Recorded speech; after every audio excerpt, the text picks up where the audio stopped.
말씀은 신명기서 21장입니다.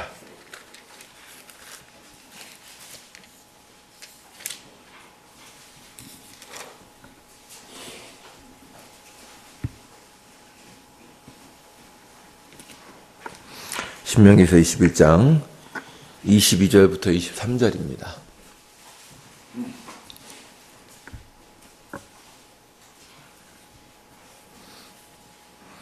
(22절과) 23절을 다 같이 읽겠습니다. 시작. 사람이 만일 죽을 죄를 범함으로 내가 그를 죽여 나무 위에 달거든 그 시체를 나무 위에 밤새도록 두지 말고 그날에 장사하여 내 하나님 여호와께서 내게 기업으로 주시는 땅을 더럽히지 말라. 나무에 달린 자는 하나님께 저주를 받았음이니라. 아멘. 21장 전체를 봐야 하겠지만 시간상 오늘의 주된 주제가 되는 끝에 2절만 읽어봤습니다. 오늘 볼 본문은 신명기서 21장입니다. 신명기서 21장은 계속해서 이스라엘 백성들이 가나안에서 살 때 겪을 여러 경우에 대한 율법의 말씀을 가르쳐주고 계십니다. 이 본문에서도 한 5가지 정도의 율법을 말씀해주고 있는데 굉장히 그 경우가 다양합니다. 첫 번째는 살인사건의 희생자가 발견되었으나 그 살인범이 누군지 모르는 경우, 잡히지 않은 경우에 어떻게 할 것인가 하는 것입니다. 이것이 1절부터 9절까지, 21장 1절부터 9절까지 기록되어 있습니다. 시체가 발견된 곳에서 가장 가까운 성에 있는 사람들이 송아지의 목을 꺾어 죽이고 자기들의 결백을 밝히는 것으로 무관함이 증명되도록 하셨습니다. 여기서 이 송아지를 죽이는 것은 제사의식이기보다는 그 장면을 통하여 생명을 죽이는 것에 대한 참담함을 깨닫게 하시려는 것으로 보입니다. 두 번째는 전쟁에 나가서 포로로 잡은 여성을 아내로 삼는 경우에 대한 것입니다. 여기서 흥미로운 점은 그 여성을 소유물로 대하지 못하게 하고 정중하게 대접하게 한 것입니다. 이것은 거의 당시에는 상상할 수 없는 일이었는데 그 당시 포로는 사람 대접을 못 받았기 때문입니다.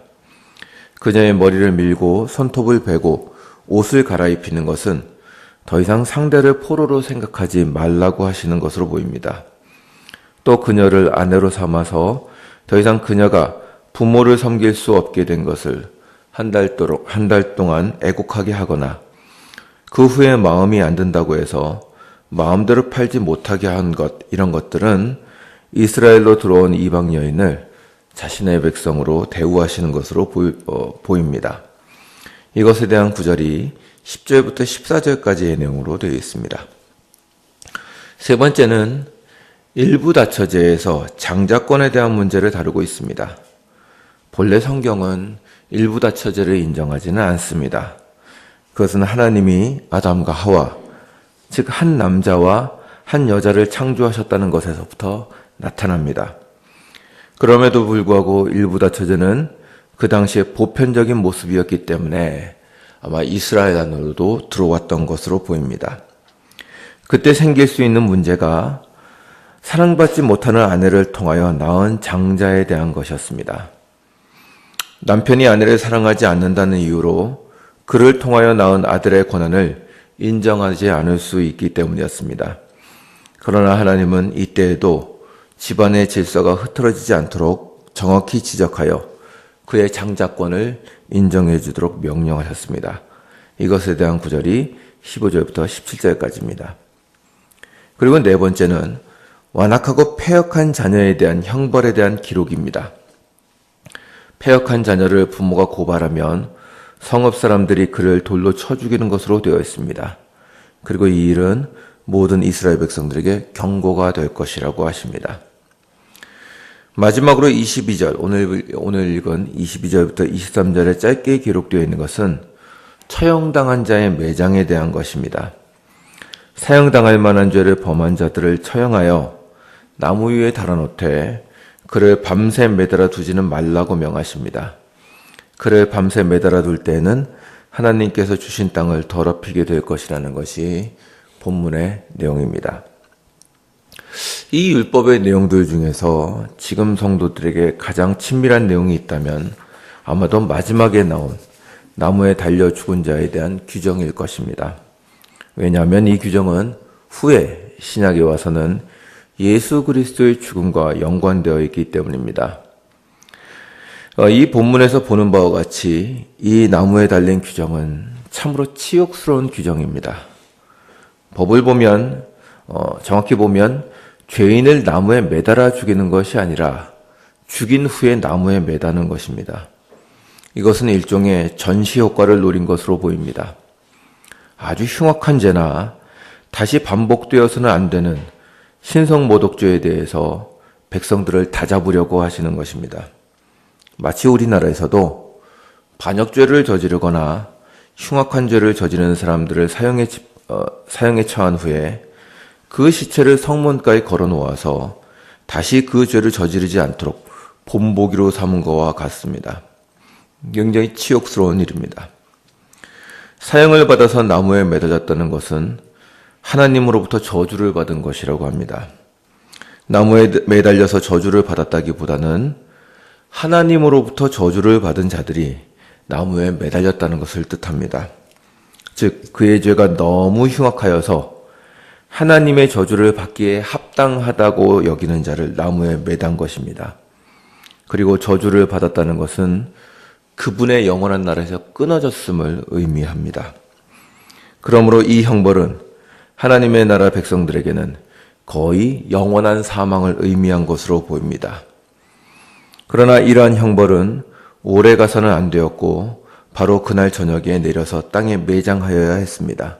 왜냐하면 시체는 부정한 것이기 때문이었습니다.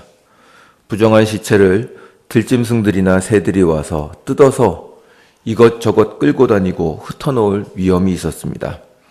이렇게 시체가 여기저기 흩어진다는 것은 그 땅이 더럽혀진다는 것을 의미했습니다. 그러므로 하나님은 죽은 시체를 바로 그날에 매장하도록 하십니다. 분명히 이 형벌은 이스라엘 안에서 하나님의 저주를 받았다고 생각하는 죄인에게 행하는 수치와 모욕이었습니다. 죽은 사람이 땅에 묻히지 못하고 매달려 있다는 것은 안식으로 들어가지 못한다는 뜻이었습니다. 그에 해당하는 죄는 신성모독죄나 극히 악한 죄였을 것입니다. 그러나 이 형벌이 신약에 와서는 한 분의 사역을 보여주는 대표적인 예가 되었습니다. 그것이 바로 갈라디아서 3장 13절에 기록되어 있습니다. 한번 보시죠. 갈라디아서 3장 13절입니다.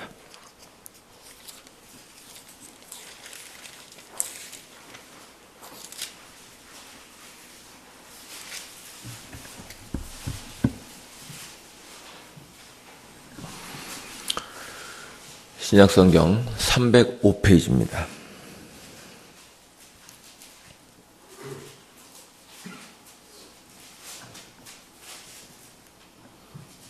갈라디아서 3장 13절입니다. 다 같이 읽겠습니다. 시작. 그리스도께서 우리를 위하여 저주를 받은 바 되사 율법의 저주에서 우리를 속량하셨으니 기록된 바 나무에 달린 자마다 저주 아래에 있는 자라 하였음이라. 아멘. 이 사도 바울의 언급은 예수 그리스도의 죽으심을 어떻게 이해해야 하는가에 대한 가장 탁월한 이해입니다. 예수는 십자가에 매달려 죽었습니다. 나무에 매달려 죽은 것입니다. 그리고 그의 죽음의 이유는 신성모독죄였습니다. 유대의 종교 지도자들은 예수가 신성모독죄를 범하였기 때문에 유대의 율법에 따르면 마땅히 죽어야 한다고 총독 빌라도를 압박해 들어갔습니다. 그리고 결국 예수를 나무에 못 박는 데 성공했습니다. 바울에게 이 사건은 예수를 이해하는 데 큰 방해물이었을 것입니다. 예수가 하나님으로부터 온 구원자라면 왜 하나님은 그를 나무 위에서 죽어가도록 허락하셨는가? 나무 위에 매달린 자는 하나님께 저주를 받은 자요, 그분의 공동체로부터 쫓겨난 자이기 때문이었습니다. 그러므로 예수를 구원자로 믿는 기독교인들의 믿음이 바울에게는 어처구니가 없었을 것입니다. 어떻게 하나님의 저주를 받은 자를 하나님의 구원자로 인정할 수 있는가 하는 거죠. 그러나 바울이 다메섹 도상에서 하나님 보좌 우편에 앉아 계시는 예수 그리스도를 만난 후 모든 것을 새롭게 해석해 들어갔습니다. 예수는 바울이 생각하는 것처럼 지금 하나님으로부터 저주를 받아 생명에서 끊어진 자가 아니요 모든 영광과 권세 가운데 앉아 계심을 직접 눈으로 보았습니다. 그렇다면 예수가 나무에 달려 저주를 받으신 것을 어떻게 해석해야 하는가? 3장 13절은 바울이 예수의 나무에 매달리신 사건을 어떻게 성경적으로 신학적으로 해결했는지를 보여줍니다. 예수께서 나무에 매달려 저주를 받은 자가 되신 것은 자신의 죄 때문이 아니라 그가 구원하실 백성들을 위한 것이었습니다. 그는 자신의 백성들을 위하여 하나님의 저주를 받으셨고 심지어 그분으로부터 끊어짐을 당하셨습니다. 이 저주를 본래 죄를 범한 백성들이 받아야 하는 것이나 그리스도가 그들 대신 그 저주를 감당하였음을 깨닫습니다. 이로 말미암아서 예수 그리스도께서 하나님의 나라인 교회의 구원자가 되셨음을 알게 합니다. 예수 안에서 저주와 고난은 새로운 의미를 갖습니다. 그분이 나무에 매달리심으로 원래 나무에 매달렸어야 할 죄인들이 생명과 은혜를 누리게 되기 때문입니다. 저주의 나무가 생명과 구원의 나무가 되었습니다. 이것이 바울이 깨달은 예수께서 나무에 달리신 이유였습니다. 이로써 저주의 십자가, 저주의 나무는 기독교의 상징이 되었습니다. 나무에 달린 자는 우리에게도 새로운 의미를 가지게 합니다. 우리 구주께서 나무에 달리셔서 그분의 백성들을 구원하신 분일 뿐만 아니라 예수는 그분의 백성들에게 각각의 십자가를 지고 나를 따르라고 하셨기 때문입니다. 물론 우리는 예수님처럼 다른 사람의 죄를 감당하기 위해서 십자가를 지지는 않습니다. 남이나 혹은 교회를 위해서 진다고 생각하는 사람은 자신도 죄인임을 망각한 것일 것입니다. 주님은 각각의 자신의 십자가를 지라고 하셨습니다. 이것은 놀라운 말씀입니다. 예수를 따름으로 자신의 백성들에게도 나무에 매달리라고 하시기 때문입니다. 아마도 누구도 감당하고 싶지 않은 일일 것입니다.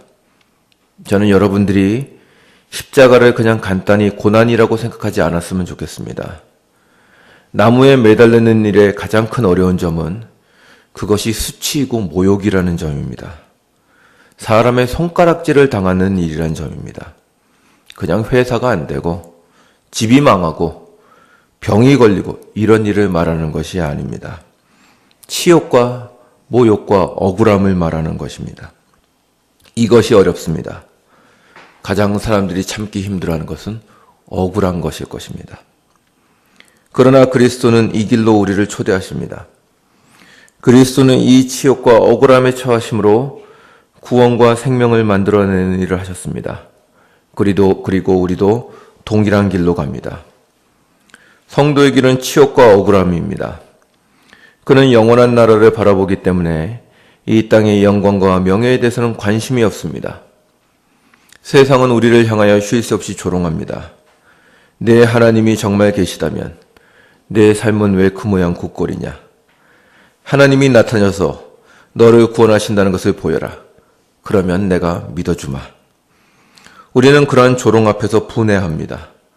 그리고 우리의 자존심을 지키게 해달라고 강구합니다. 우리는 당당하게 살고 싶습니다. 그러나 우리는 그 질문이 똑같이 예수께서 받으신 것이라는 사실을 망각합니다. 사람들은 십자가를 지신 그분을 힐문했습니다. 내가 의인이라면 하나님이 너를 구원하실 것이다. 내가 능력이 있다면 십자가에서 내려와 보라. 그러면 믿겠노라. 주님은 대답하지 않으셨고 어린 양과 같이 아무 말 없이 나무에 매달리셨습니다. 그분은 당당한 죽음을 맞지 않으셨습니다. 억울하고 수치스럽고 부끄러운 죽음을 당하셨습니다. 그래서 십자가는 유대인에게는 꺼리는 것입니다. 그러나 그 나무에 매달리심으로 그분의 백성들을 구원하셨습니다. 성도의 삶 역시 나무에 매달리는 것과 같습니다. 그의 신앙을 세상은 인정해주지 않습니다. 세상은 그의 신앙을 조롱하나 내가 믿는 것이 옳다는 것을 증명할 만한 것을 하나님은 내 손에 쥐어주지 않으십니다. 그러나 우리는 이 길이 주님이 가신 길이며 우리를 통하여 생명을 만들어 내시는 길임을 압니다. 이 이해할 수 없는 신앙이 세상에 살고 있는 하나님의 백성들에게 전파되어 그들 역시 구원의 길을 걷게 되기 때문입니다. 제가 지금 한국교회 성도들을 보며 한탄하는 것이 그것입니다. 주님의 길을 따르며 십자가의 길을 걷고 싶다고 입으로는 말하는데 성도들은 낮아지고 치욕스러워지고 싶어 하지는 않는 것 같습니다. 억울한 것을 참지 못하며 분한 것을 인내하지 못합니다. 하나님께서 그들을 부활시킬 때까지 무덤 속에 누워 있지를 못합니다. 십자가에서 고함을 지르며 내려올 기세입니다. 죽음이 없으니 부활도 없습니다. 아닙니다. 이건 아무것도 이루지 못합니다. 왜 하나님께서 다시 부활시켜 성도들의 무죄와 명예를 증명해 주실 때까지 기다리지 못하는 것일까요? 세상에서 폼나고 싶으십니까? 잘못 믿으셨습니다. 그러면 다른 종교를 믿는 게 낫습니다. 우리 주인마저도 그렇게 살지는 않으셨기 때문입니다. 우리의 삶을 다시 한번 생각해 보죠. 복음을 붙잡고 십자가를 지며 사는 삶을 사는가? 우리는 우리의 영광을 드러내도록 부름을 받지 않습니다. 우리는 예수라는 보화를 품은 질그릇일 뿐입니다. 이 질그릇이 깨짐으로 그리스도가 드러납니다. 마치 그리스도가 십자가에 자신을 메어 달아 하나님의 사랑을 드러내신 것처럼 우리는 고난과 수치의 길을 걸음으로 그리스도의 은혜를 드러냅니다. 질그릇이 깨져야 합니다. 질그릇이 깨지지 않는다면 기적은 일어나지 않습니다. 부활절을 앞두고 성도의 십자가와 생명을 생각하는 오늘 하루가 되었으면 좋겠습니다. 기도하겠습니다.